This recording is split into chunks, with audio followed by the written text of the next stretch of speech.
E a nossa convidada de hoje, talvez vocês já conheçam de algum momento aqui em Blumenau, ela se chama Angelina Wittmann. Eu vou fazer a leitura de de um pequeno currículo, né? Depois a Angelina pode nos contar um pouco mais sobre sua trajetória. Então, a Angelina Wittmann formou-se arquiteta e urbanista em 96, aqui na FURB. Foi vice-presidente do Instituto Berta Blumenau, de Preservação do Patrimônio Histórico-Cultural. Atuou como conselheira do Conselho Municipal de Patrimônio Histórico. Lecionou nos cursos de Arquitetura e Urbanismo da FURB, da ACVIM, em Brusque, e da FAMEG, em Guaramirim, e da Unidave, em Rio do Sul.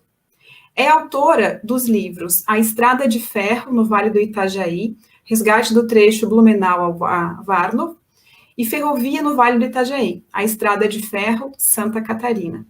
Exerce atividade profissional como arquiteta e alimenta o blog Angelina Wittmann, Arte, Cultura, História e Antropologia, desde outubro de 2013, sendo blogueira desde maio de 2010. Então, a nossa convidada Angelina, eu já antecipo os nossos agradecimentos, né, pelo aceite em participar desse evento, e passo a palavra para ti. Deixa eu verificar aqui na tela, tu está comigo já. Então, muito bem-vinda, Angelina. Passo agora a palavra para ti. Prazer em reencontrá-los na troca de informações e conhecimento. E para validar essa fala, essa palestra, nós lançamos em 2019 o livro Fahrwerk, a técnica construtiva em Chaimel. Eu sou arquiteta de formação, mas me incomoda muito o espaço da cidade enquanto espaço reflexo da cultura de um povo. Por mais mixigenado que ele seja, ele tem marcas nesse espaço que reporta a vivências passadas, que reporta uma história construída ali, e essa história, ela é um elo de uma corrente da qual nós construímos o nosso elo no momento presente e jamais poderíamos deixar de considerar esses elos históricos passados. Então, como arquiteta, eu procuro estudar a cultura da cidade de Blumenau e região, que é bem peculiar dentro do estado de Santa Catarina e do sul do Brasil.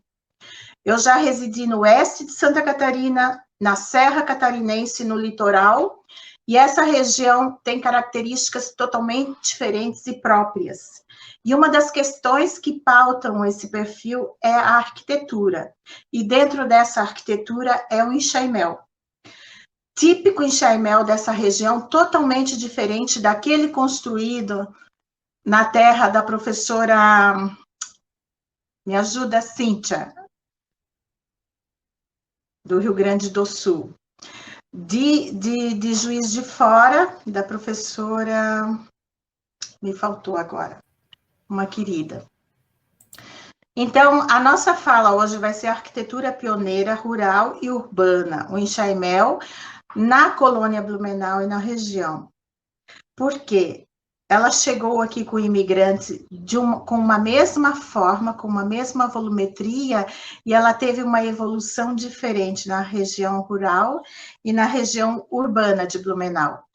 Mas antes disso, dentro dessa pesquisa que nós fazemos há mais de 20 anos, bem rapidinho, para nós compreendermos essa transformação e esse perfil regional, vamos ver da onde veio esse enxaimel. Por que ele surgiu? Ele surgiu naquela época que nós falávamos em período neolítico, onde as pessoas moravam nas cavernas, tinham ferramentas de pedra, mas surgiram exatamente nos locais onde não existiam cavernas, não existiam abrigos naturais e nem pedras, mas densas florestas. E o homem deixou de ser nômade e caçador e passou a ser agricultor e pastor. E começou a se fixar, e através da derrubada dessa mata, ele construiu com esse material os seus primeiros abrigos, em cerca de 5.000 anos antes de Cristo. Durante essa pesquisa, eu comecei a ver uma certa semelhança com a chegada desse pioneiro na região da colônia Blumenau. Chegou aqui uma densa floresta, a Mata Atlântica e precisavam abrir pastos, áreas para construir a sua casa, o seu complexo de produção agrícola e também criar pastos para o rebanho. Nós vamos percebendo essa semelhança. Esse homem chegou na região da onde veio essa casa para o Vale do Itajaí, durante aquela revolução agrícola, mais ou menos no centro do atual território da Alemanha hoje. Surgiu, mediante a necessidade do agricultor e pastor, um homem neolítico, ex-caçador e coletor, em ter um abrigo adequado para se proteger das estações mais frias e também dos predadores. A origem no atual território da Alemanha aconteceu no Vale do Danúbio. Quem tem uma ideia vaga, é o sul da Europa Central e nas Balsãs, mais ou menos no caminho da imigração dos homens sapiens em direção à ilha da Grã-Bretanha, naquele vale. Quero esclarecer que o enxaimel e a forma de construir com madeira surgiu em todas as regiões do planeta e ainda hoje se faz essa construção de forma rudimentar, quem vive no meio da mata e não tem muito material, então se chama casa vernacular, que com a retirada desse material do sítio, do entorno, ele constrói com as ferramentas que tem disponível a sua casa. E a casa que veio para o Vale do Itajaí teve essa origem mais ou menos nessa região onde tem um marco vermelho aqui, na Europa Central. Os abrigos da nucleação paleolítica, 400 mil anos antes de Cristo atrás, se existia esse abrigo terra-mata, que eu achei muito curioso, e eu fiz questão de destacar ele aqui, porque aqui nós temos elementos arquitetônicos que evoluíram ao longo desses milhares de anos até chegar aos nossos dias atuais, e é um elemento que marca a identidade dessa cultura. Até hoje diz assim, casa estilo alemão. Não existe casa estilo alemão. Existe uma casa com uma arquitetura que tem esse elemento que já se fazia por essas tribos nômades há 400 mil anos atrás. Essa terra-mata, esse sítio arqueológico foi encontrado em 1966, durante um trabalho de escavação para a construção de um edifício na França, que também tem a arquitetura em enxaimel. Essa arquitetura neolítica, da época das cavernas, porém feita de madeira, ela era construída com elementos, com troncos rústicos retirados da floresta, colocados no chão. Aqui nós temos uma planta baixa, mas já seguia uma tipologia e uma volumetria que acompanhou a evolução dessa casa ao longo dos milhares de anos e também acompanhou a volumetria da Casa do Pioneiro no Vale do Itajaí, que é a grande inclinação dos telhados, no primeiro momento fechado com palha, com vegetação.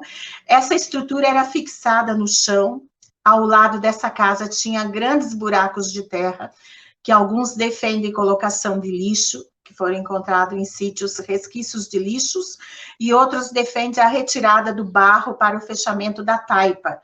Uma grande lenda que tem na região, que se diz que a taipa foi um conhecimento repassado pelos nativos brasileiros aos imigrantes. Eles trouxeram essa tecnologia milenar, repassada lá na sua terra de uma geração a outra, e era uma taipa um pouquinho diferente dessa que se fazia aqui. Dentro dessa espacialização dessa casa já existia o lugar do fogo, já havia uma setorização. E essa casa do imigrante alemão, quando veio para o Vale do Itajaí, veio com o local do fogo, que era na sala.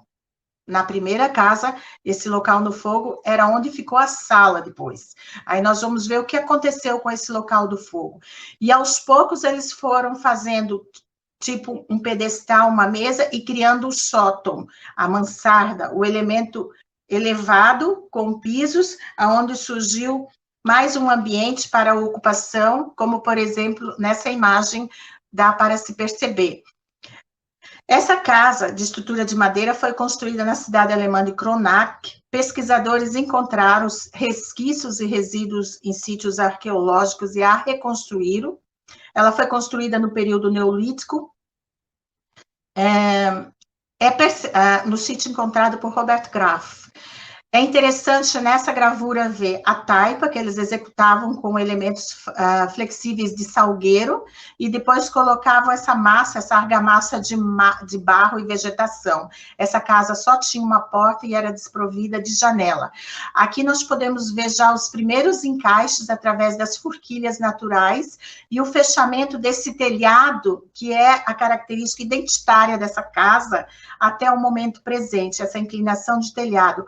O que mais me fascina nessa arquitetura milenar e que nós herdamos é como eles escolhiam o tamanho certo, correto, desses elementos verticais para que essa inclinação de telhado não se modificasse. Imigrantes alemães que fundaram inúmeras cidades no Brasil e também no Vale do Itajaí trouxeram consigo a herança dessa técnica construtiva que repassou por vários períodos da história da arte e da arquitetura, repassada de uma geração a outra com melhorias. Até o momento presente se constrói em Chaimel com a tecnologia atual. Aqui nós temos o exemplo de uma casa da Alemanha, de Rotenburg, construída no século XI, e uma casa de Blumenau, construída no século XIX.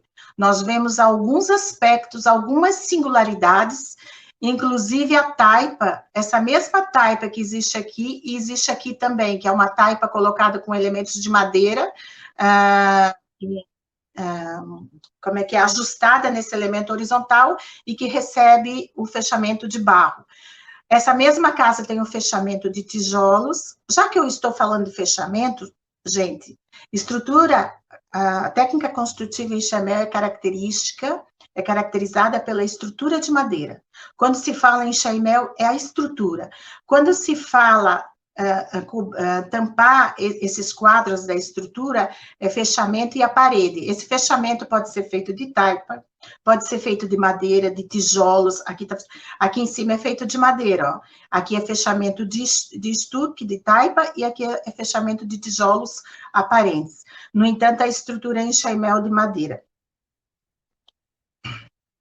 Para compreender a técnica construtiva construída aqui na nossa região e também na Alemanha, é importante revisar a evolução dessa técnica de forma bem rápida para vocês entenderem nos períodos históricos. Por exemplo, aqui nós temos uma casa, aparentemente uma casa eclética, o Art Deco, Art Nouveau por causa dos adornos. No entanto, quando nós subimos no sótão, a estrutura dela é de madeira. Então, portanto, ela é uma casa em Chaimel. E o leigo que olha assim, ele não reconhece o enxaimel. Principalmente visitantes, ou mesmo pessoas que moram aqui, reportam o enxaimel somente o tijolo à mostra, que cria aquele cenário, aquela cenografia de ripa na parede com tijolinhos pintados. Essa casa tem 120 anos, foi construída na virada do século XIX para o século XX. Nós vamos ver o que aconteceu com essa transformação e esse encobrimento do enxaimel nas áreas urbanas. Começando rapidamente o Império Romano, no Império Romano se construía somente de alvenaria, de pedras ou tijolos. Existia um arquiteto lá entre eles, o Marcos Vitruvius, ele odiava o enxaimel. Então, imagina por que ele não gostava. Nessa mesma época dele, nessa época contemporânea, se construía assim. E aquela região da Alemanha que o Império Romano ocupou, se construiu aquelas casas que nós vimos no início, com elementos verticais colocados no chão, recebendo toda aquela umidade. E ele dizia assim num livro que ele publicou, em Chaimel, gostaria que nunca tivesse inventado. Então, o que Vitruvius fez naquela região romana do território da Alemanha, onde ocupou o Império Romano ocupou, porque o povo queria continuar construindo edificações de madeira, é uma questão de identidade, é uma questão de conteúdo passado de uma geração a outra. Se vocês querem fazer uma casa em Chaimel, então, casa de madeira, que o façam, mas levante essa casa do chão. Então, quando eles tinham a casa antes, onde esses elementos eram colocados no chão, essa estrutura tinha uma certa estabilidade. Ela não precisava muitos elementos, porque era aquilo espetado no chão, ficava rígido o conjunto. Uma vez subido em cima de pilaretes ou de baldrame, essa construção não ficava mais muito rígida. fugia da umidade da terra, dava uma certa rigidez, mas ela não tinha a mesma estabilidade de antes. Boa parte da Europa, onde se localiza a origem da casa de madeira, estava no território dos romanos. Nesse momento, houve contato com a construção de alvenarias de pedras, de tijolos, com o pedreiro. Eles não conheciam o pedreiro. Nesse momento, houve esse contato, que foi nesse domínio romano, que terminou no século V, mais ou menos. As melhorias técnicas permaneceram, dando continuidade à evolução de construir.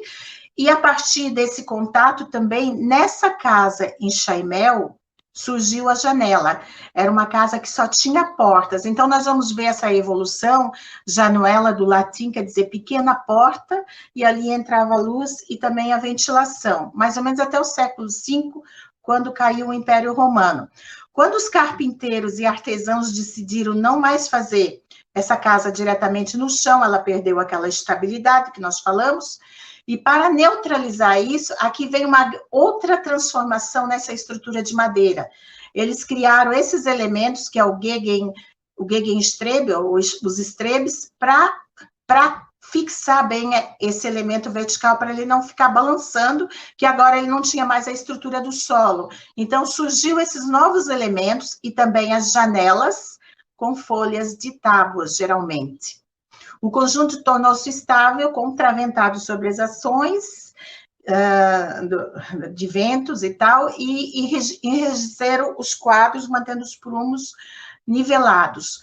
Mas eles trabalhavam até então com os paus redondos, e para ele levar essa madeira do solo para cima dos baldrames, dos pilaretes, eles perceberam que era mais fácil tornar essas seções quadradas e tirar o redondo.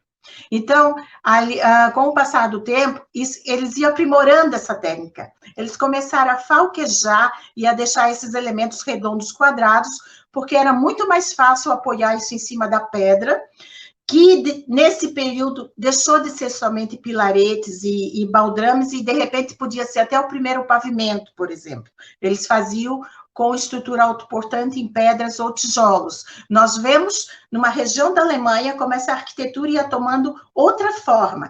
Enquanto isso, lá no norte da Alemanha, onde os romanos não conseguiram chegar, eles continuavam a fazer o mesmo tipo de casa. A casa de palha espetada no chão, e nas áreas rurais também, espetada no chão. Isso só acontecia nas cidades com características urbanas.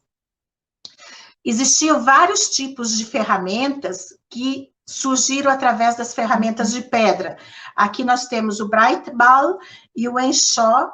Então, para fazer esse elemento redondo com seção quadrada, eles usavam esse tipo de machado, que era muito perigoso, protegia as pernas, porque uma vez que isso escapasse, isso é muito afiado, gente, isso é muito...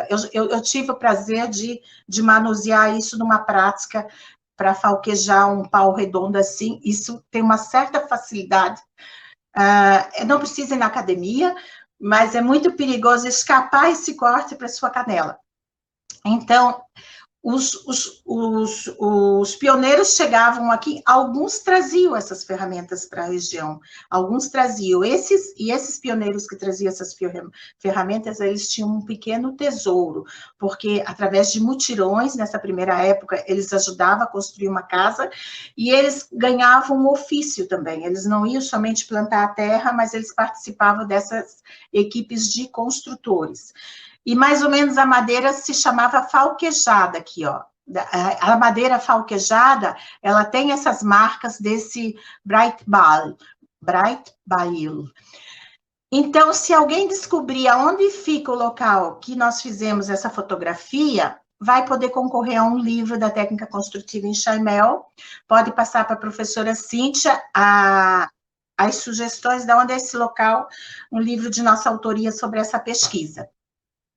E com essa seção quadrada, esses carpinteiros agora começaram a perceber que, se fazendo determinados encaixes na seção desses elementos estruturais de madeira, facilitava e deixava ainda mais esse conjunto rígido.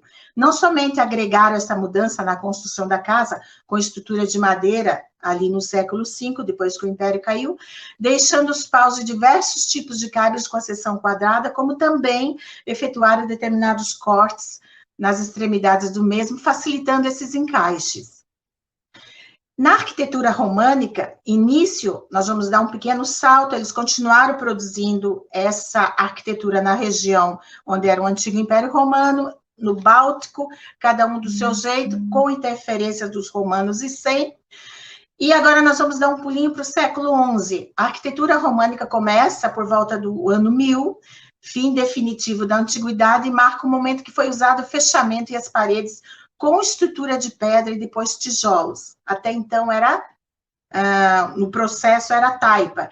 E aí teve essa interferência e esse conhecimento do trabalho do pedreiro, começou a usar para fechar esses quadros, tijolos e pedras, criando outras opções de materiais para construir as paredes.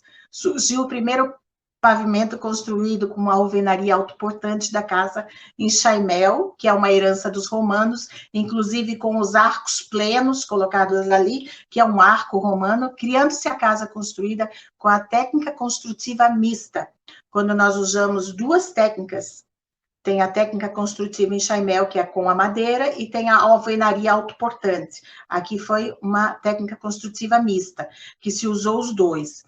Aí chegou o período gótico, que acontecia entre o século XII e XVI, quando mais o enxaimel se aprimorou na Alemanha. A construção enxaimel foi da pós-construção até a construção de estande. Passou a ter definitivamente a característica do pré-fabricado, que nós conhecemos e que algumas pessoas dizem que só esse é o enxaimel. Eu defendo que tudo é fruto de uma evolução. Para mim, o enxaimel iniciou lá no Neolítico e foi evoluindo, agregando melhorias tecnológicas que é inerente ao viver do homem.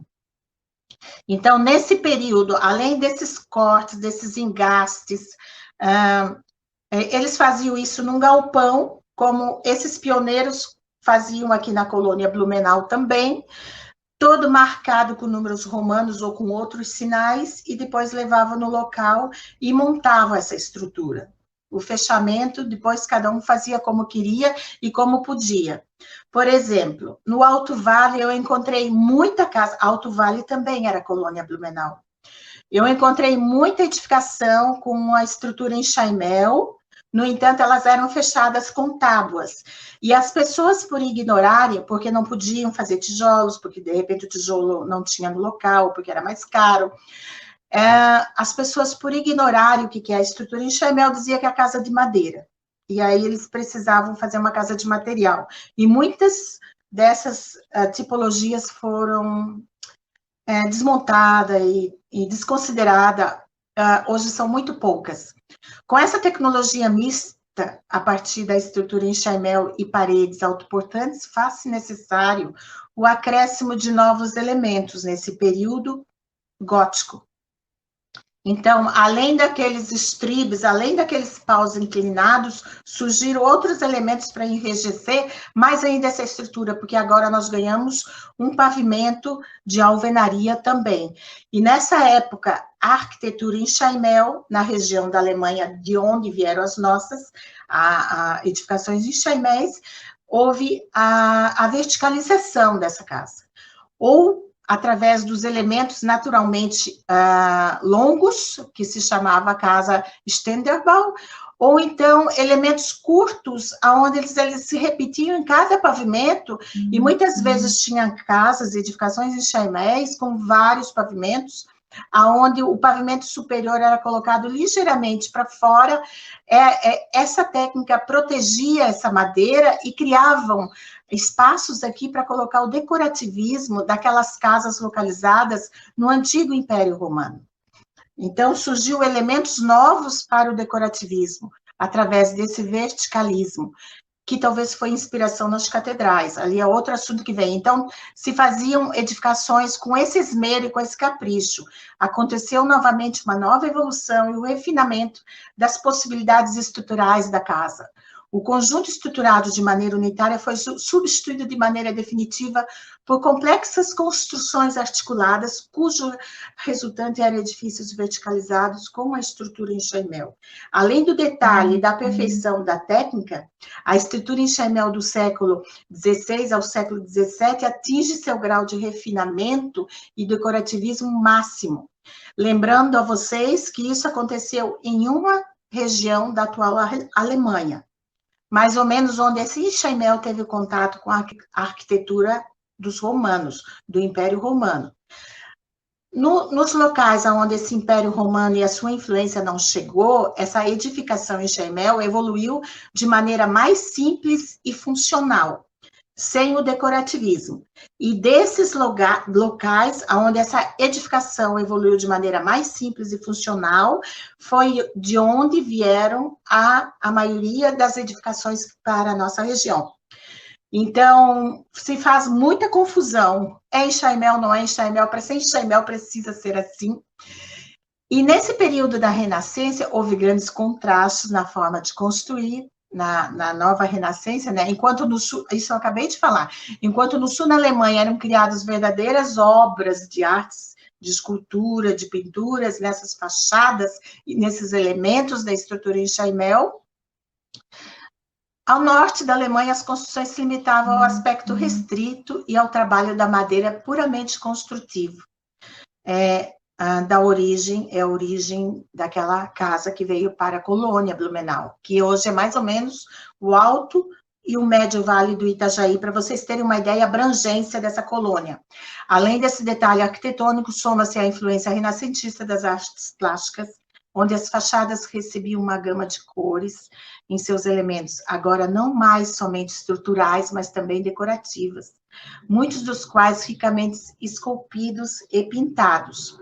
E para terminar, para a gente entender o que aconteceu aqui, o Barroco, nesse período do Barroco, após o Concílio de Trento, 1545, 1563, século XVI, as autoridades das cidades maiores, preocupadas com os incêndios, aplicaram muitas restrições. E uma delas foi, num primeiro momento, rebocar essa fachada frontal. Isso teve reflexo aqui em Blumenau. E no segundo momento, mais tarde, quando ficou mais sério, rebocar toda a estrutura em chaimel. Isso aconteceu durante o período do Barroco, mesmo que no início, nos primeiros tempos, esses frontões apresentavam essas curvas. Todo esse decorativismo do Renascimento foi se transformando, recebendo a influência do Barroco. E terminar no Alto Barroco, essa estrutura foi guardada, escondida atrás do reboco, estuque, e surgiu, então, elementos decorativos resgatando o classicismo, o neoclassicismo, o Art Deco, o Art Nouveau, veio todos aqueles elementos que também tiveram influência nas cidades fundadas por alemães aqui no Vale do Itajaí. Através da influência do Barroco, novo estilo e padrão estético, principalmente do classicismo, neoclassicismo e o ecletismo, tal como aconteceu aqui. Então, aqui nós temos uma imagem da Rua 15 de Novembro, na virada do século XIX para o século XX. Vocês podem observar que nós temos tipologias em chaiméis, nós temos tipologias, mas nós já temos as novas tipologias já rebocadas. Muitas dessas, como a Casa Usadel, que também foi construída nesse período, tem a estrutura em chaimel, no entanto, elas foram rebocadas. Sempre vinham imigrantes em todos os períodos, vinham no século XIX, início do século XX, e até hoje chegam imigrantes alemães na região, e esses imigrantes traziam as boas novas, e é claro que isso influenciava na forma de construir, como também os novos comerciantes industriais, empresários, viajavam até a Alemanha, onde o contato era mais estreito, muitas vezes, que com o governo brasileiro, nesse mesmo período. E essa construção contemporânea, eu faço questão de colocar que isso nunca acabou, isso nunca deixou de ser construído, porque passou a ser uma característica identitária na Alemanha. Tem regiões que eles fazem gosto de mostrar aquela casa onde a madeira é milenar. Se tiver algum problema, eles trocam aqueles elementos. Eu fotografei muitos lá, manutenção Mas, desde o Neolítico até hoje, essa casa ela vem ganhando, agregando tecnologia, a evolução tecnológica desse homem contemporâneo. E, atualmente, a tipologia em chaimel é uma das técnicas construtivas mais sustentáveis para aquele povo. Existem leis, existem selos, controle, existem formas de construir, construtores, e há consumidores que buscam exatamente esse material por não gerar lixo, por a matéria-prima ser de reflorestamento, que quando for desmontado ou demolido não vai gerar energia, porque todo o material é reaproveitado. Nós observamos que os estribes criados quando o elemento vertical subiu do solo, ele deixou de ser usado de novo, porque há os encaixes e o uso de uma cola agora. Não há necessidade daquele elemento inclinado. E há outras coisas também, mas é uma casa em chaimel, como acontece no Japão, numa arquitetura contemporânea, eles também continuam usando a arquitetura em chaimel, é um exemplo somente. E a casa em chaimel no Vale do Itajaí? A forma de construir a casa com estrutura em chaimel nas áreas urbanas e rurais, aqui na nossa região, ela foi modificando de forma diferente, com mudanças distintas sob as movimentações sociais e também econômicas, contribuindo para mencionadas diferenças tipológicas locais e regionais apresentadas de maneira simbólica, aquela que caracteriza a tipologia típica da casa do Vale do Itajaí. Então, muitas às vezes afirmam que em chaimel é a casa do colono, é a casa rural, porque na cidade eles rebocaram o chaimel. Vocês viram ali que eu falei, existia em chaimel na cidade, mas por que isso aconteceu? Ela chegou igualmente na cidade, no centro urbano, no Stadtplatz, e também chegou na área rural dessa colônia Blumenau, que algumas viraram grandes e importantes cidades também, e também teve esse mesmo fenômeno. Qual é a diferença da casa em chaimel produzida no Rio Grande do Sul, no Espírito Santo, e a nossa? Por que elas apresentam essa diferença? Aqui nós temos uma tipologia de uma casa em chaimel. E se a pessoa passa por ali e não é bem informado, ele vai dizer, é uma casa de madeira. Mas a estrutura dela é em chaimel, só que ele não fez o fechamento com tijolos aparentes, como é uma das principais características da casa do Vale do Itajaí. E essa casa, ela foi modificando ao longo dos períodos históricos. Aqui nós temos uma mesma casa localizada em Pomerode, quando ela era a casa primária, a casa primeira, a casa pioneira primeira, e depois, ao longo da evolução dessa casa na área rural. Legal, Ana. E ela recebeu esses elementos que nós vamos analisar e estudar, que ao longo da necessidade dessas famílias, ela vai readequando essa arquitetura pioneira na cidade e no campo, na área urbana e na área rural. Então, nós começamos primeiro com a casa do pioneiro, aqui, quando ele chegou na Terra. Vocês lembram o Neolítico, quando eles desmatavam as grandes florestas para abrir a área de pastagens, a área para construir o abrigo, e com esse material eles faziam a casa, não diferia muito daqui. As pessoas entravam na Mata Atlântica, eles derrubavam para fazer a roça, e derrubavam para fazer as pastagens, e com esse material eles iam construir a sua casa. Mas como não tinha muito tempo, num primeiro momento eles faziam um abrigo muito rudimentar. Isso aqui só passando rapidinho, e que dentro dessas áreas e regiões isso vai evoluindo, nós vamos ver isso separadamente, o processo vai evoluindo de acordo com a evolução dessas famílias dentro desse sistema social.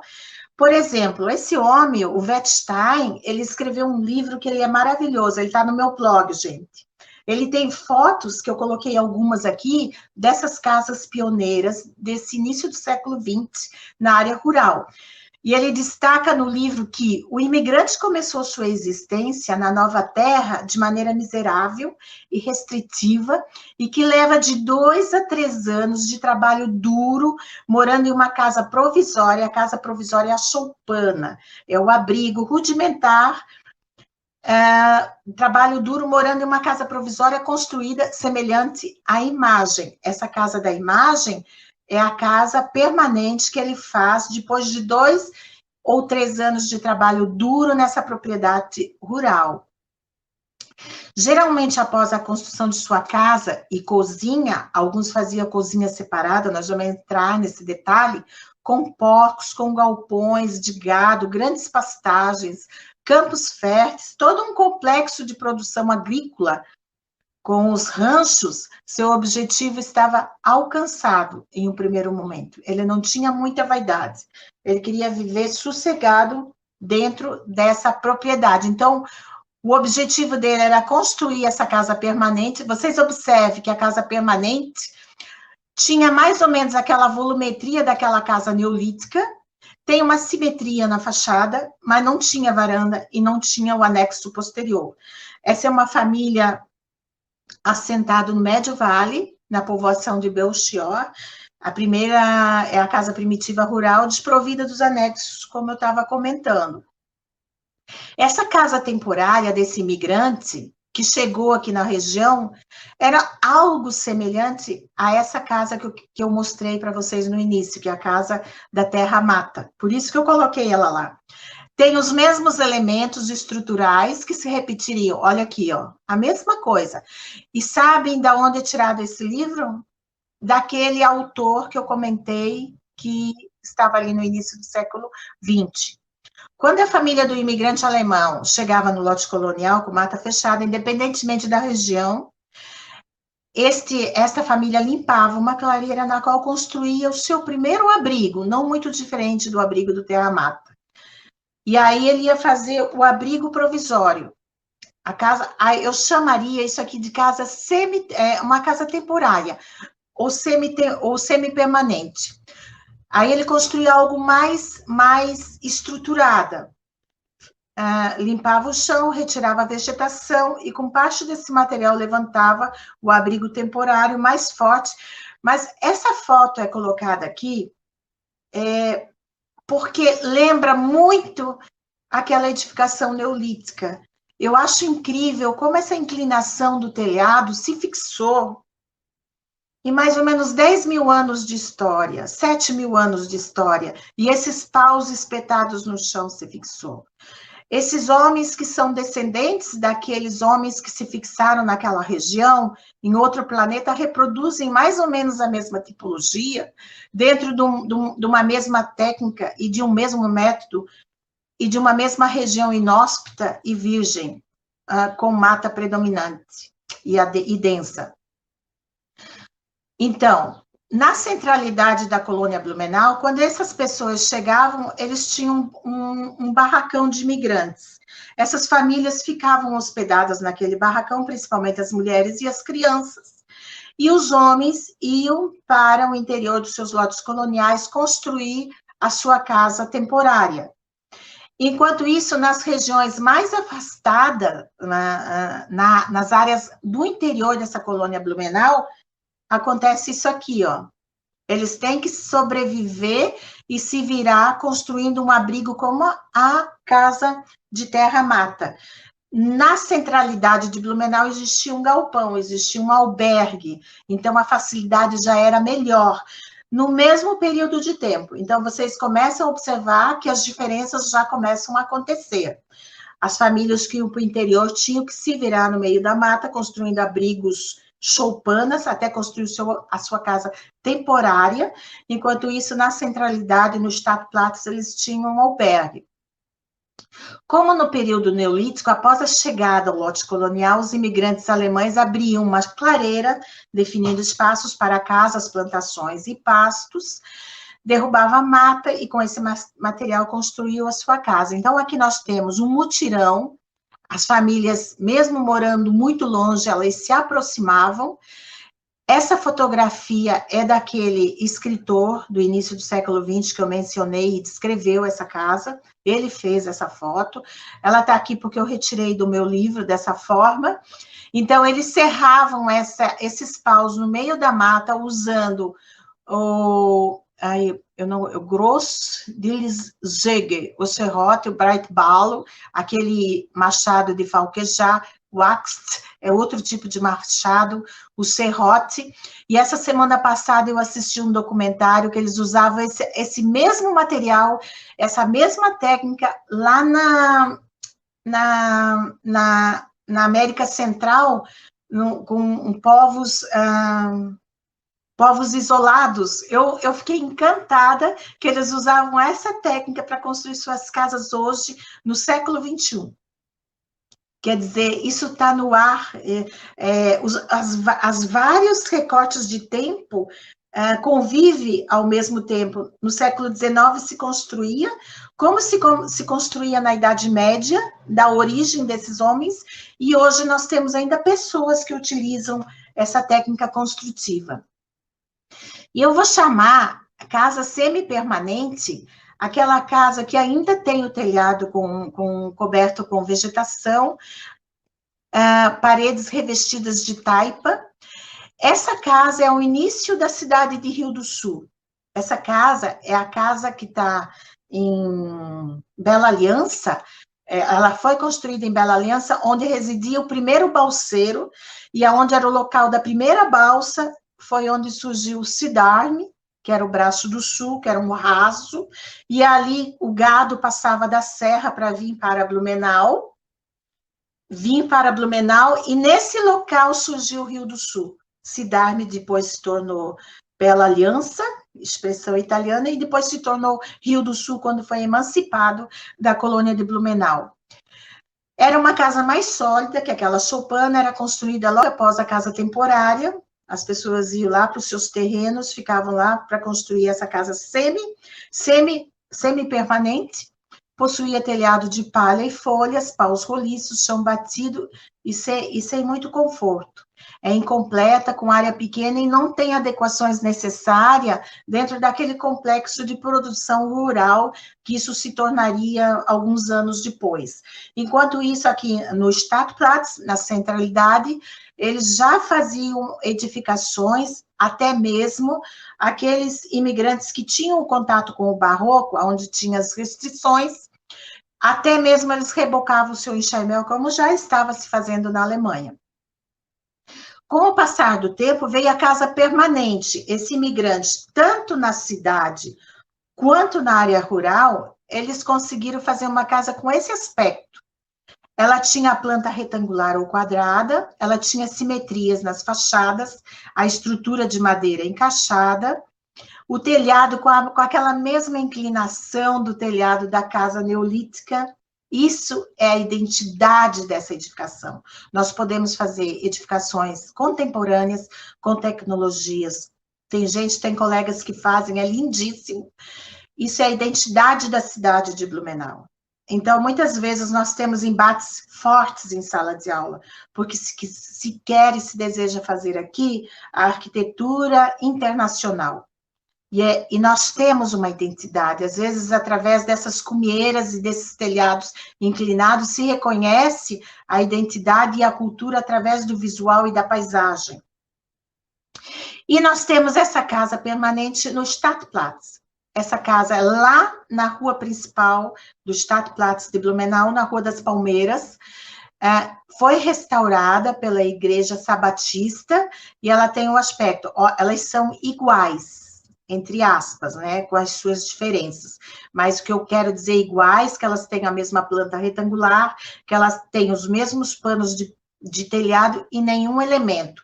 Nesse momento aqui, quando se faz a casa permanente, a casa rural e a casa rural e a casa urbana têm aspectos semelhantes. A casa permanente na área rural, mesmo essa aqui sendo o comércio Odebrecht, na cidade de Rio do Sul, onde surgiu um grande comércio com o passar do tempo, aqui nós temos uma casa em chaimel, com fechamento em madeira e com a cobertura de palha. Isso é a primeira casa comercial da cidade de Rio do Sul. Olha a força dessa arquitetura. Material retirado do meio. É uma casa vernacular. A primeira casa quase sempre possuía planta retangular ou quadrada, simetria nas fachadas, a partir de distribuição das aberturas de madeiras, 2 panos de telhados de inclinação maior que 80, reflexo daquela casa neolítica, de 5.000 a.C., e os pioneiros tiveram contato com a técnica construtiva em Chaimel em seu estágio áureo de aprimoramento da técnica. Eles vieram para cá no século XIX, e eles já conheciam a arquitetura barroca, renascentista, dependente do lugar e da região, como eu falei para vocês, com predominância oriundas do norte, onde não tiveram o contato com o Império Romano. Aí esse aspecto dessa casa é em Chaimel, mas ele é mais limpo, mais simples, mais clean, sem muitos adornos, funcional esse em Chaimel. E eles chegaram aqui na região. A madeira estrutural era totalmente beneficiada manualmente ou falquejada, como faziam no Alto Neolítico. É possível constatar marcas, como nós vimos naquelas fotos anteriores, que vocês vão tentar descobrir aonde eu fotografei, desse processo na estrutura de madeira, de casas existentes na paisagem atual, onde são perceptíveis as marcas do enxó ou do breakball, ou daquele machado de falquejar. A abertura dessas casas poderiam ser de folha de palmito, tabuinhas, a cobertura, tabuinhas ou madeira. E mais tarde só eles fizeram de barro cozido, de cerâmica, né? Que eles chamavam telhas planas ou germânicas ou rabo de castor, que imitavam essas tabuinhas, que também existe o nome, que também era muito usual. O fechamento da estrutura em Chaimel também, em um primeiro momento histórico, predominantemente feito com a taipa, com trançado e paus revestidos com barro, fibras de diversas e palha, técnica trazida por eles, e não, como é dito, ensinada pelos povos nativos do local. Essa casa aqui, nessa fotografia, ela é localizada no interior da colônia Blumenau, hoje no município de Agrolândia. Ela sofreu um incêndio e nós movimentamos um mutirão para que ela seja restaurada. Ela é bem a típica casa do pioneiro, isso aqui foi feito posterior. A casa permanente do pioneiro, ela é retangular, simetria na fachada e os 2 panos de telhado, só.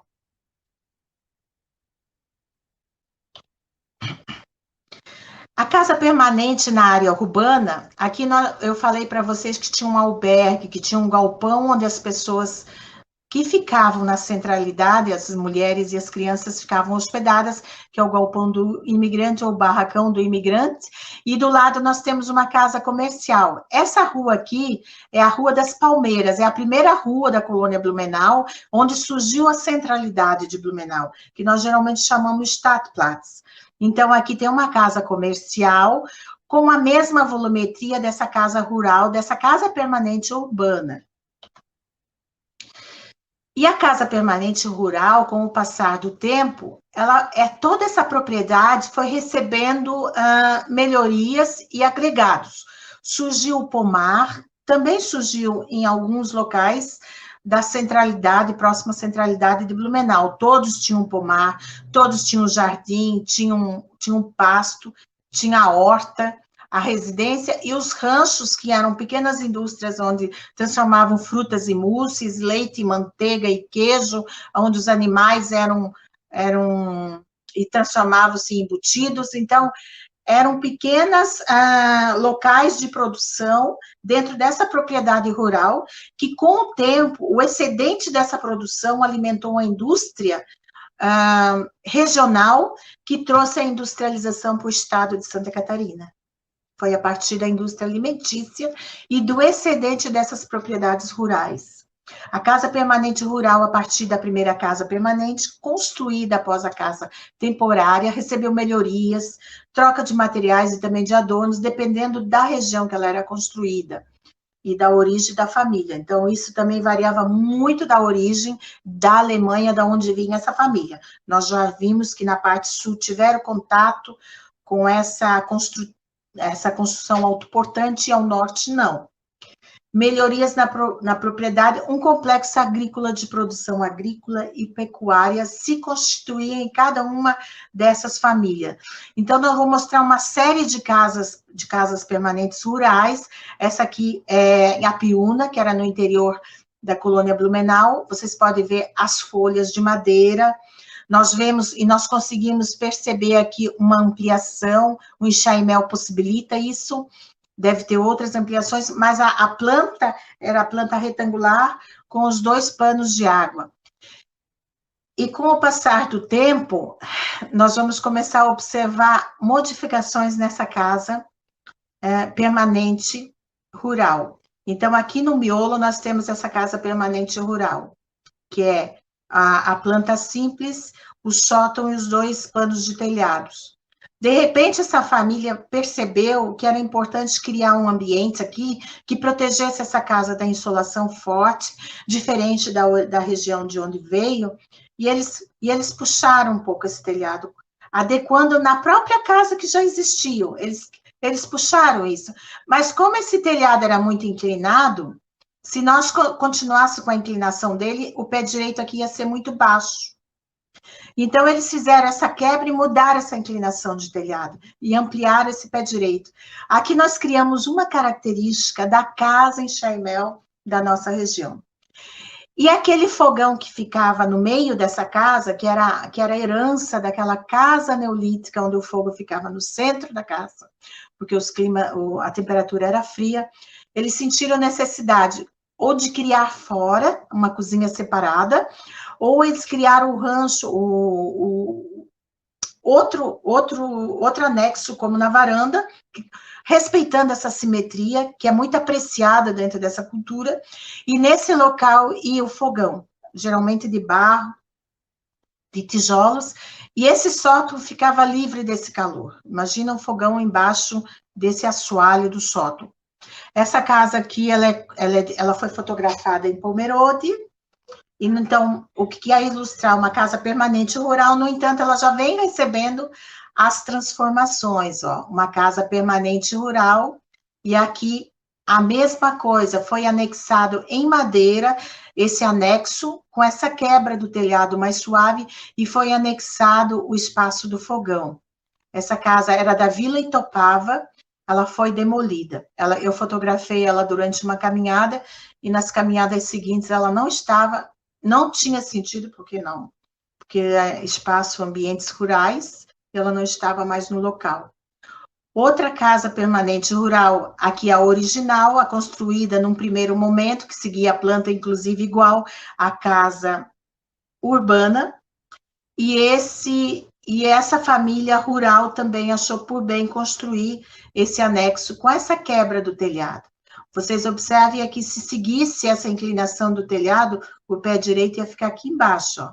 Então, essa evolução local e regional criou essa quebra do telhado, e aonde surgiu a lenda que muitos dizem que essa é uma casa, a casa enxaimel é rural, é da colônia, é do interior, não é da cidade. Não, isso foi uma adaptação àquelas pessoas que trabalhavam na agricultura, e geralmente eles sentam aqui na frente para prestigiar. Essa casa também é de Pomerode. Essa aqui é de Massaranduba, a mesma coisa, a casa original do pioneiro, a primeira, permanente, que mais tarde, posteriormente é anexado, colocado os anexos, adequando e mudando um pouco essa planta. Então, as novas casas construídas posteriormente à casa permanente, chegou um momento que os construtores e os carpinteiros, nós vamos logo construir a casa nova com esse elemento. Nós não vamos construir a casa pioneira, permanente, e depois colocar a varanda e a cozinha. Eles já começaram a fazer o projeto já com o elemento da varanda.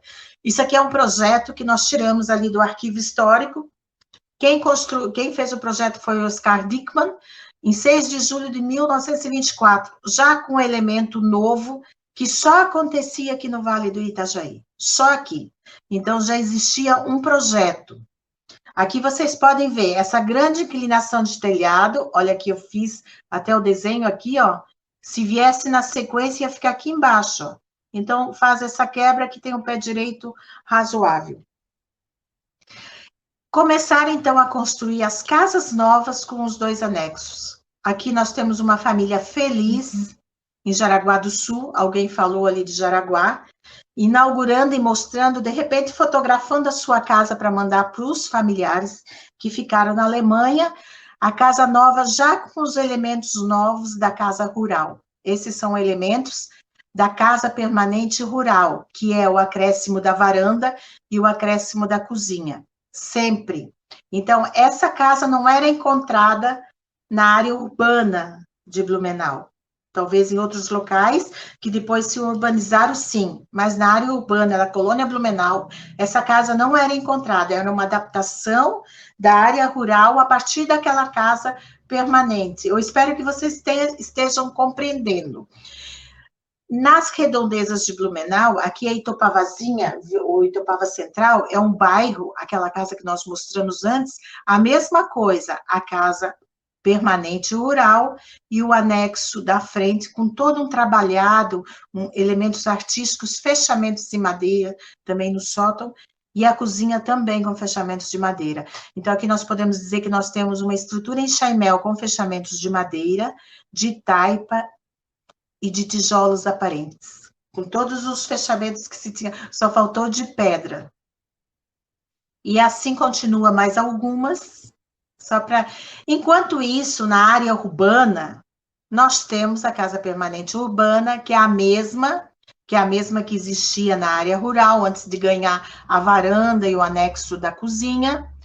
As casas urbanas não apresentavam diferença entre as casas rurais, construiu a tipologia da casa feita na Alemanha, essas são as casas que tem lá na maioria das cidades da Alemanha, com planta retangular, simetria das fachadas.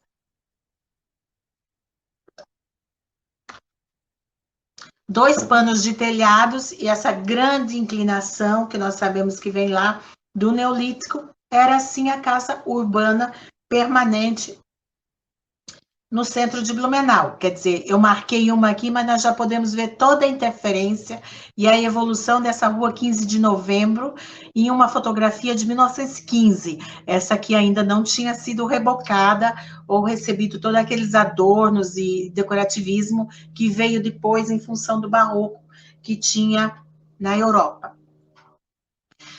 A casa permanente urbana, construída de maneira definitiva na primeira centralidade de Blumenau, com as mesmas características da casa permanente rural. Essa casa era do padre José Jacobs. Vocês observem todo o ajardinamento. Aqui hoje é a catedral. Aqui é a rua 15 de novembro. Vocês observem todo o jardim que ele tinha e aquela casa típica, característica que também se fazia na área rural. A partir de sua concepção material, técnica construtiva, as volumetrias, plantas, aberturas, função, cobertura, entre outras questões, era tudo semelhante. Mais alguns exemplos. Essa aqui era uma pensão, era um dormitório. Vocês observem que não tem varanda, não tem nenhum outro elemento. Já isso aqui era no século XIX, na segunda metade do século XIX, também na rua 15 de novembro. E, de repente, a partir de um dado momento, nós começamos a observar, ainda no século XIX, algumas edificações onde essa fachada recebia reboco e o resto da casa, na região urbana, era a estrutura em chaimel aparente. Por que que isso aconteceu? Nós já demos as dicas lá no início. Então, no final do Alto Barroco, em uma parte do território da Alemanha, nos séculos XVIII e XIX, restrições construtivas em algumas das principais cidades, que eles permitiam que se construísse, mas pelo menos a fachada frontal deveria ser rebocada. Rebocando essa fachada frontal, resgataram todos os elementos do classicismo, do ecletismo, e se começou a criar esses adornos clássicos que foram influência do Império Romano. Entre essas restrições lá na Alemanha, a parede frontal nas novas construções deveriam ser rebocadas, muito mais ou menos nesse período que os primeiros imigrantes chegaram ao Vale do Itajaí e também no Stadtplatz da colônia Blumenau. Essa casa era a casa de negócios Maier Spilling, de propriedade de Karl Mayer e Gustavo Spirling, localizada na Rua das Palmeiras atual, para quem conhece Blumenau. Ela foi inaugurada em 1863. Olha só, isso é século XIX, muito no meio ali, só 13 anos depois. Sendo que, na virada, no início do século XX, ainda se fazia construções de casa em Chaimel no interior.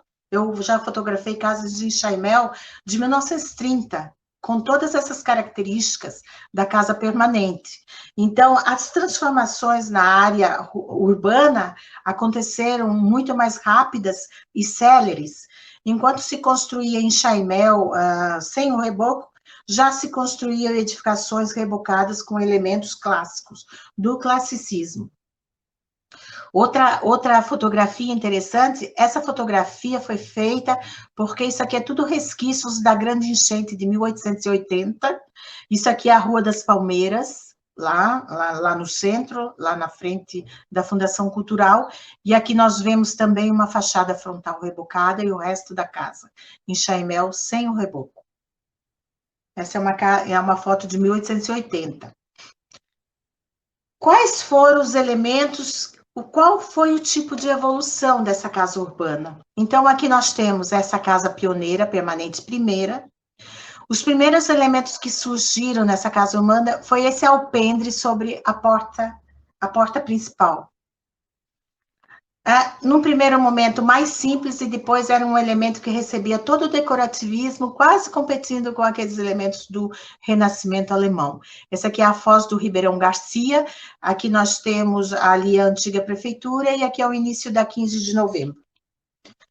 Essa casa ainda existe na colônia Blumenau, é a casa mais antiga da colônia Blumenau, do Alto e Médio Vale do Itajaí, construída em 1858, que foi a casa de Hermann Vandenburg. Para mim, uma personalidade histórica muito importante. Ele fazia o trabalho praticamente todo sozinho, o doutor Blumenau só fiscalizava aí. Na minha opinião, o Blumenau viajava, às vezes ficava anos na Alemanha, e esse homem é que controlava e administrava a colônia. Essa era a casa dele.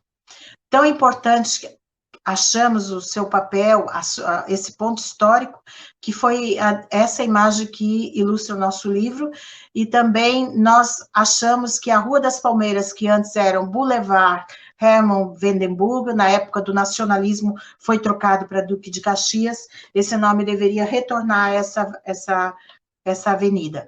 Outro tipo de uma casa urbana, vocês observem que é a casa pioneira, com a planta retangular, e aquele alpendre sobre a porta principal.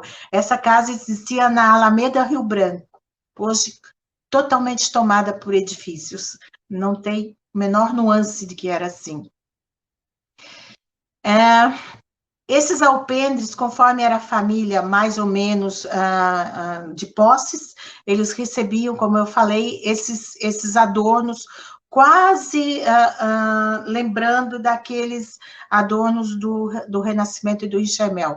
Essas edificações, geralmente, era a estrutura Enxaimel rebocada, com esse aspecto e com essa do classicismo e do neoclassicismo. Geralmente casas de comerciantes e de industriais, 2 pavimentos. A Rua 15 foi quase totalmente tomada, e muitas delas são casas em chaiméis.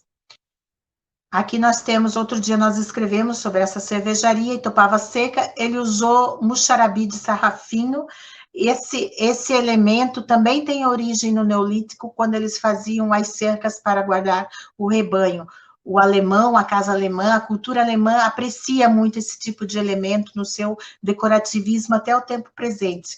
Então, existe a porta principal e esse elemento na casa urbana, e é um enxaimel rebocado já.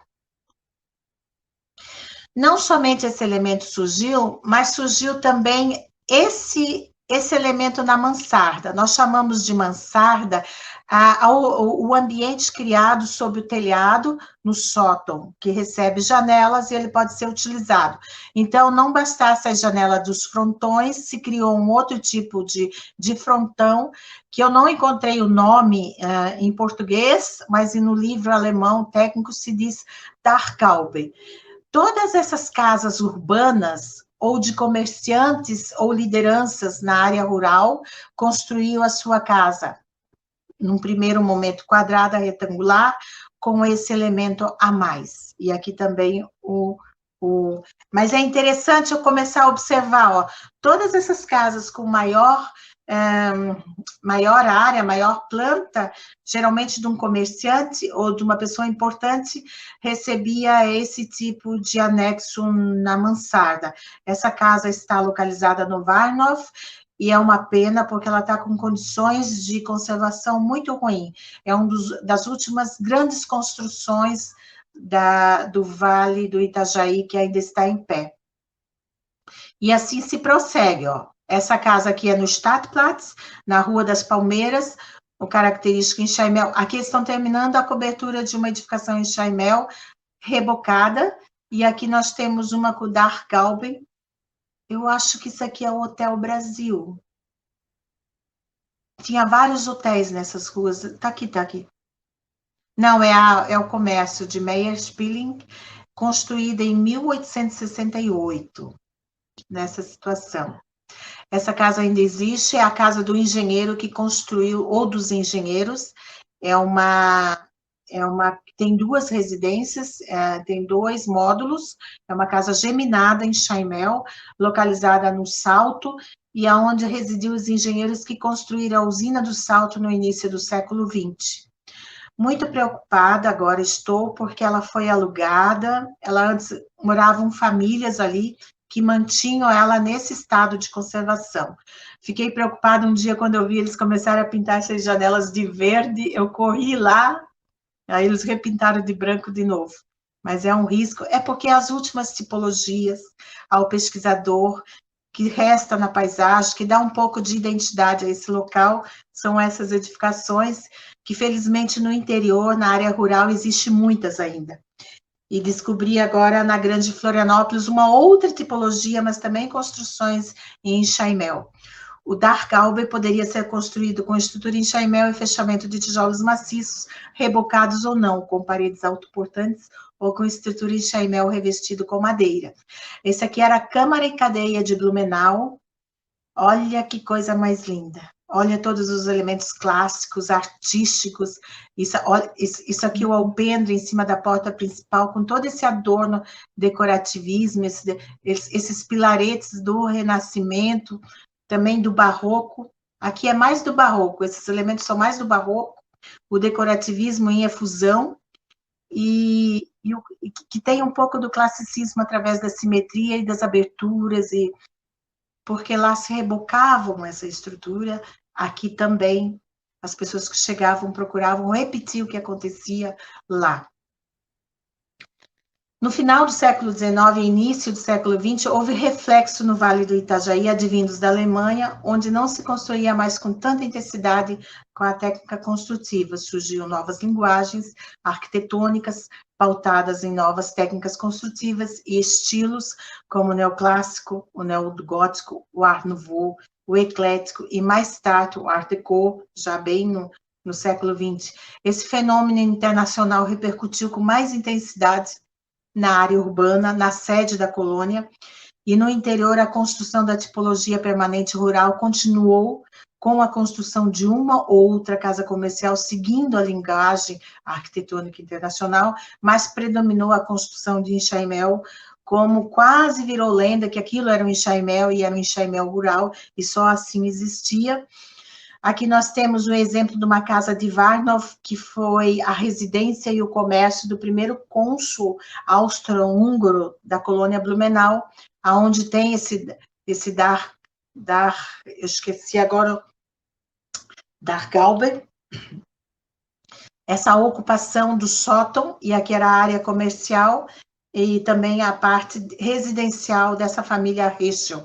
É conhecido como Casarão Heschel, estado muito ruim de conservação, e o que nós descobrimos no seu interior, a estrutura em chaimel, e eles colocavam pequenas taquaras para que esse reboco aderisse melhor, bambus, né, que esse reboco aderisse melhor a essa edificação.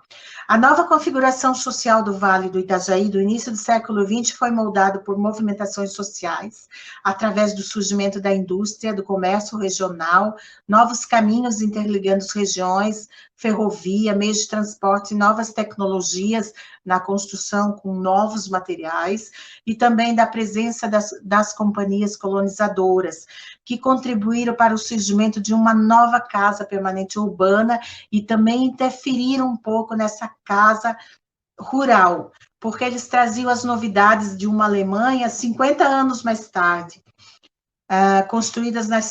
construíam, então, novidades, onde as pessoas que moravam aqui estavam mais ou menos 50 anos defasados. Aqui nós temos edificações, talvez muitas delas, estrutura em chaimel rebocada, na rua 15 de novembro, vocês observem todo esse decorativismo, esse detalhamento, a planta e a volumetria são as mesmas, mas o acabamento é desse estilo já internacional, independente. E muitas casas comerciais também deixam claro, nessa ruína da Casa Zallinger, eu chorei muito quando eu vi a estrutura em chaimel descascada, atrás de painéis, todos decorados com pinturas murais, né, o interior que fica aqui na Itaupava Seca. Na virada do século XIX para o XX, quando iniciou a definição das classes, então, houve mudanças nessa forma de morar. As casas da nova elite da colônia Blumenau, da virada desse século para o XX, não eram mais construídas com a técnica construtiva em chaimel, mas eram edificações autoportantes. Deixaram de fazer e deixaram de rebocar aquela casa em chaimel e começaram a fazer as casas novas, autoportantes, rebocadas, com o acréscimo do decorativismo, de acordo com o estilo vigente e de acordo com a tendência nacional, até mesmo para mostrar que ele era uma pessoa bem-sucedida. Mas nem sempre essa estrutura era aplicada de forma original. No período de transição da forma de construir e da adoção da nova técnica construtiva, muitos optaram em continuar usando a estrutura em chaimel rebocada, talvez por falta de mão de obra especializada e até mesmo falta de conhecimento técnico, porque as pessoas que construíram isso fizeram aprendizes, fizeram mão de obra. Com relação às colonizadoras, aqui nós temos um exemplo da casa de uma filial da Gustavo Zallinger, construída em Ranzamônia, atual Ibirama, elementos curvos que reporta ao barroco alemão, que jamais, elementos de madeiras curvos, isso era muito arrojado para o tempo, marcando uma esquina.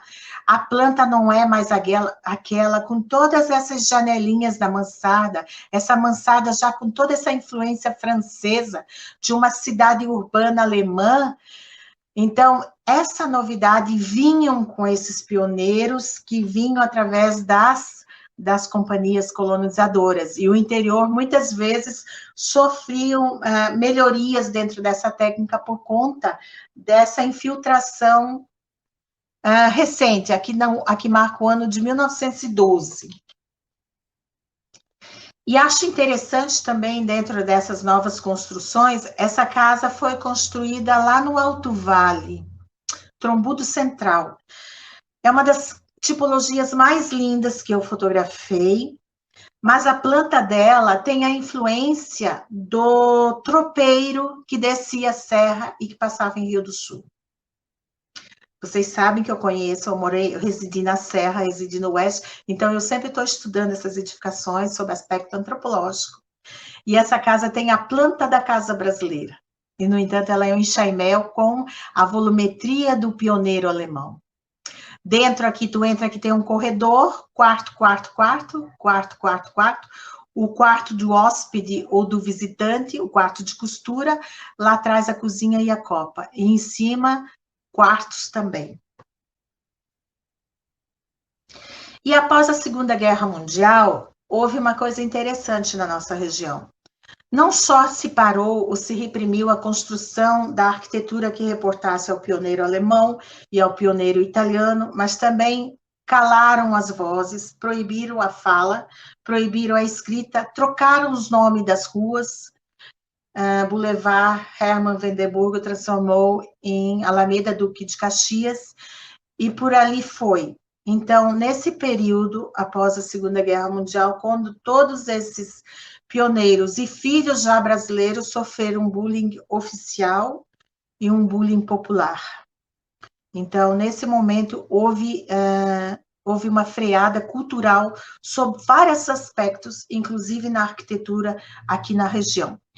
Ali nós temos uma fotografia dos homens do governo Getúlio Vargas, que alimentou o nacionalismo junto com o Aristiliano e Nereu Ramos, e perseguiam os pioneiros e os filhos de pioneiros, e implantou o nacionalismo. No entanto, ele andava de bombacha, como aquela cultura dos pampas da Argentina, que não é usado em todo o território nacional. Existia uma diferença regional, cultural também, dentro da sua própria cultura, e não houve uma compreensão com essa região.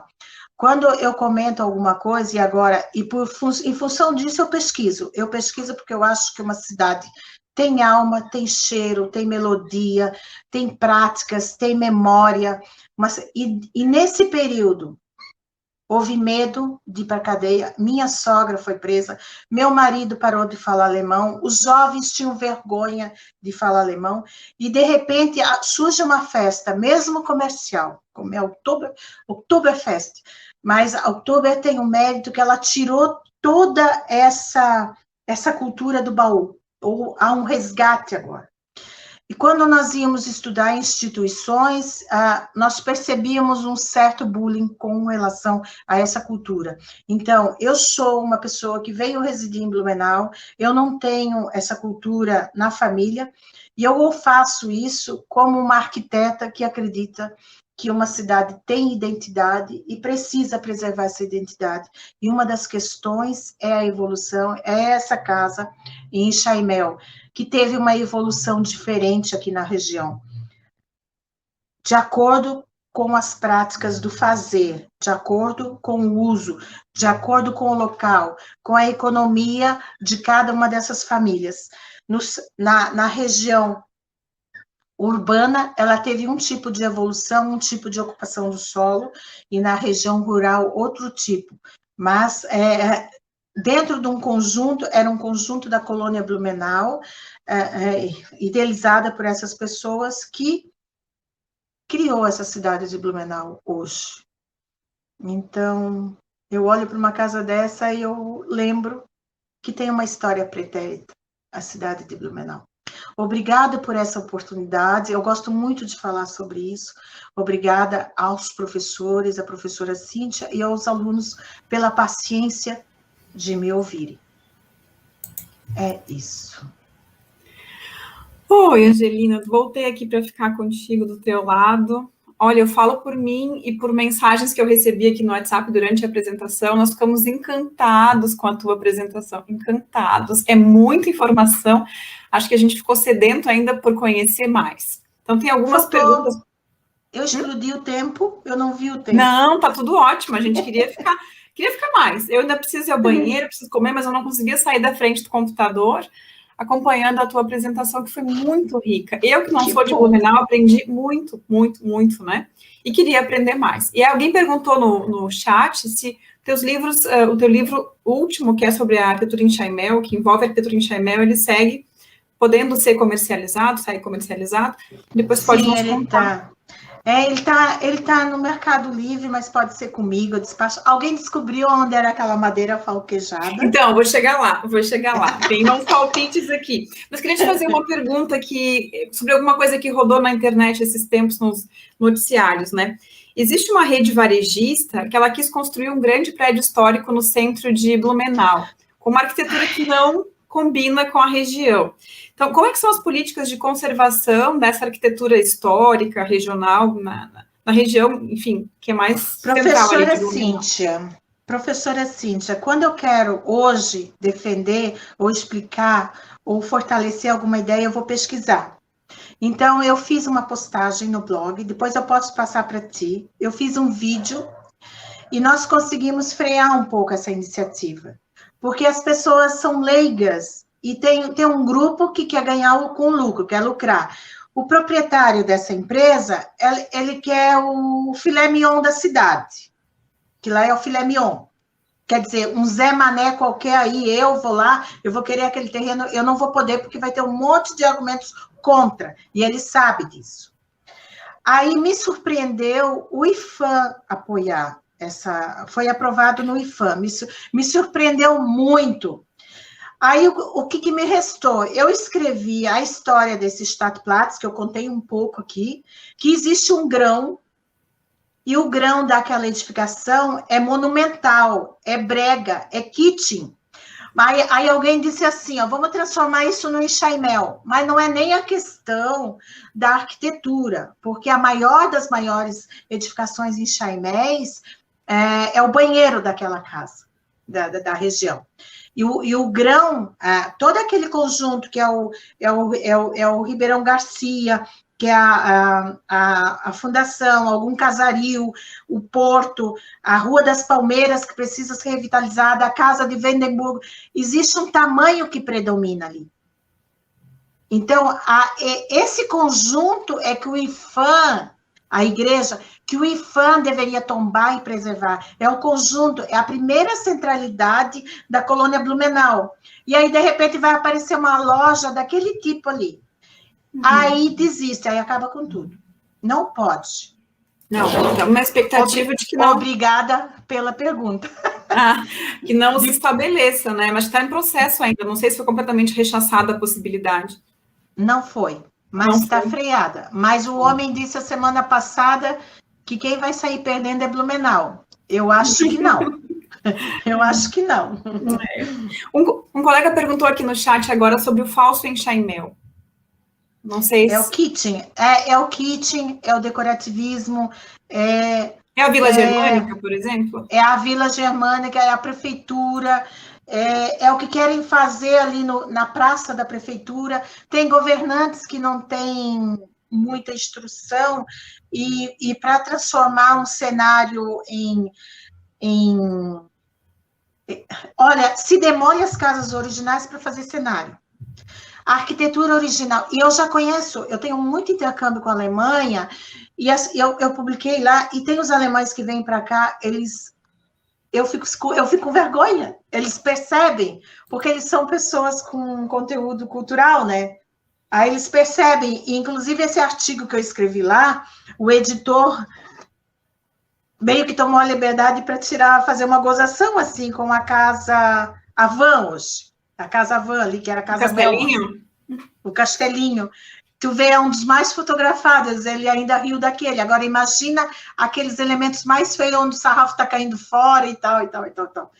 Se preserva o original, gente, que tem lastro histórico, que tem a estrutura verdadeira. Não importa se a rusticidade é bonita, reporta um período, a um recorte histórico. Não, a gente não defende. Eu já escrevi sobre o neo-enxaimel também. Se vocês colocarem no Google todas essas palavras com meu nome, vai ter textos lá explicativos sobre isso. Beleza. Mais uma outra pergunta é sobre a diferença estrutural do enxaimel para a casa de madeira. Ótimo. Eu comentei isso ali. A estrutura enxaimel é a estrutura de madeira. É a estrutura de madeira encaixada, muitas vezes sem... Inclusive, esse negócio de madeira encaixada, eles faziam máquinas, eles faziam tudo, eles não usavam prego. Tem máquinas, rodas d'água, tudo encaixado. Então, essa estrutura de madeira é enxaimel. E quando tu quer fazer o fechamento dessa estrutura de madeira, eu mostrei ali a fotografia, é uma casa de madeira. E muitas vezes a pessoa fala pejorativamente, é só uma casa de madeira. Não, é o elemento original enxaimel. A sua estrutura é enxaimel. Só que eles fechavam com tábuas. A estrutura é enxaimel. Entendi. Acho que é respondido. Eu, quando fui conhecer a Vila Germânica, eu imaginava uma vila germânica, eu imaginava uma vila real, assim. Eu lembro que quando eu vi toda aquela construção alegórica, eu até achei bonito, mas ninguém vivia ali, né? E quando a gente vê Não. fotos na internet, tem a impressão de que é um vilarejo grande, né? Foi uma surpresa bem interessante, assim. Mas enfim. Isso que você comenta, porque eu acompanho o Oktoberfest desde a primeira. Antes tinha todo um complexo onde tinha um ginásio, tinha o bloco A, bloco B, bloco D. Aí como era o nome? Proeb. Tinha a Proeb. Então, esse conjunto ali era muito bonito. Como arquitetura, eu estou falando. Se quisessem fazer coisas novas, podiam fazer elementos em Chaimet. Eles tiraram todo o setor A, o pavilhão A, era o pavilhão preferido dos músicos da Alemanha pela acústica.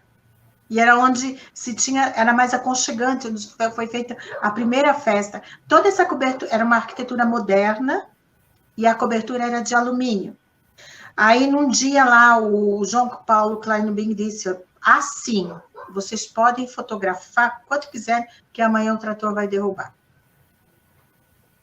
Não foi feito plebiscito, não foi feito diálogo, não foi feito nada. E uma arquitetura original da década de 50 ou 60, eu tenho fotos, e foi demolido porque um político de Joinville deu a sugestão, o pessoal aqui acatou, não houve conversa e foi feita a Vila Germânica, daí, que é pré-moldado com fachadismo. Uhum. E lá dentro eu fico perdida, a acústica é horrível, não tem... Então, antes poderia até se fazer uma vila com aquele complexo que tinha ali, que era histórico. Era histórico. Eu escrevi sobre isso também. Vamos procurar saber, então. Agora, já que tu nos ofereceu um presente, né, eu vou ler aqui os palpites, aí eu vou ver se algum deles combina com aquela imagem. Primeiro palpite, uma casa de festas chamada The Basement Pub, The Basement, aqui em Blumenau. É o The Basement? Não. Segundo, Castelinho Moelman. Não. Terceiro, Biblioteca Municipal. Não. Quarto, a Prefeitura de Blumenau, fui eu que não sabia que aquilo não era original. Não, e a biblioteca também não é em Chamel. Não? Não. 5, Museu Fritz Miller. Não.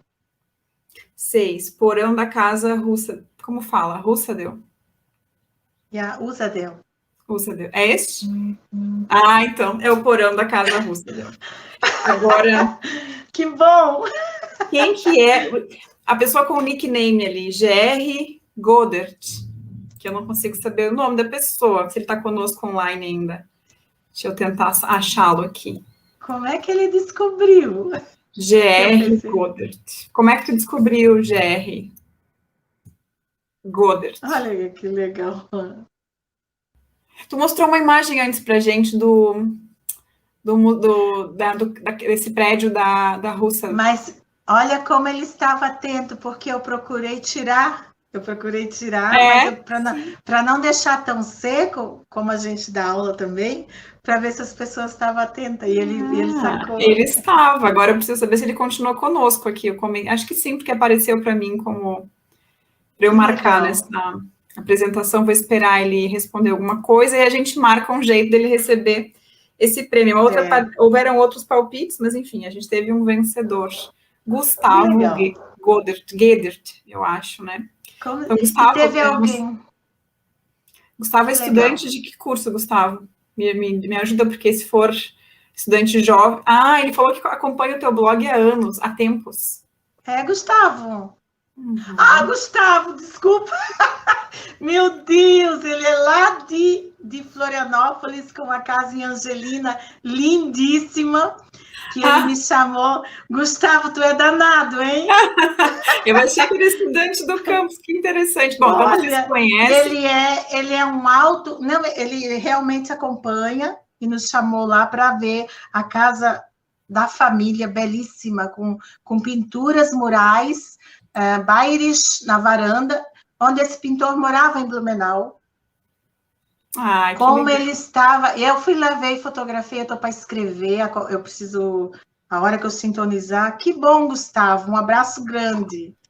Então, você se encontra... Não, ele não conhece Blumenau, ele ficou atento. Deve ter sido. Olha só. Eu quero encerrar, porque a gente chegou no nosso horário, mas quero fazer só uma pergunta.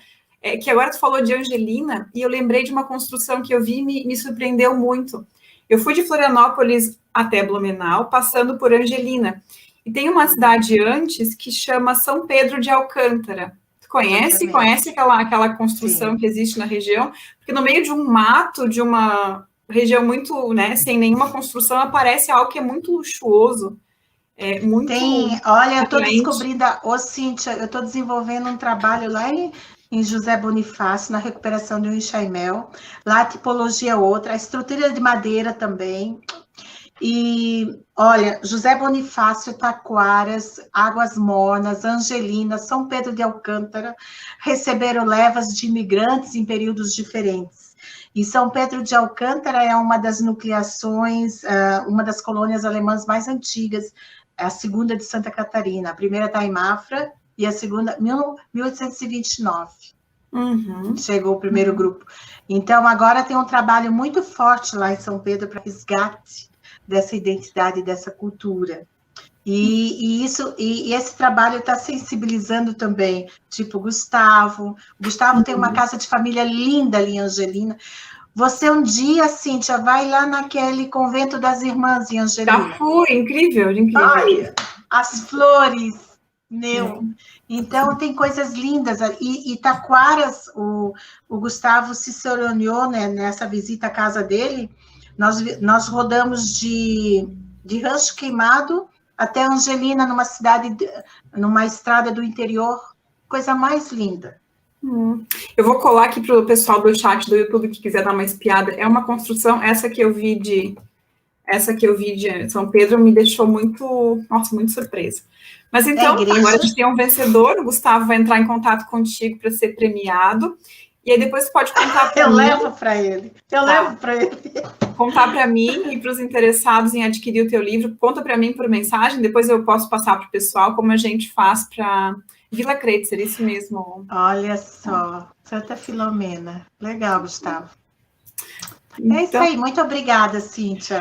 Obrigada, Angelina. Não quero me despedir, mas preciso. Obrigada mais uma vez. Obrigada a todos pelo acompanhamento nessa tarde. E a gente se vê hoje à noite. À noite a gente tem uma palestra bem interessante também com um consultor para a WikiHow. Acho que vai ser bem especial às 19 horas. Manda o convite no WhatsApp para vocês não esquecerem. É isso, muito obrigada e até a próxima. Tchau.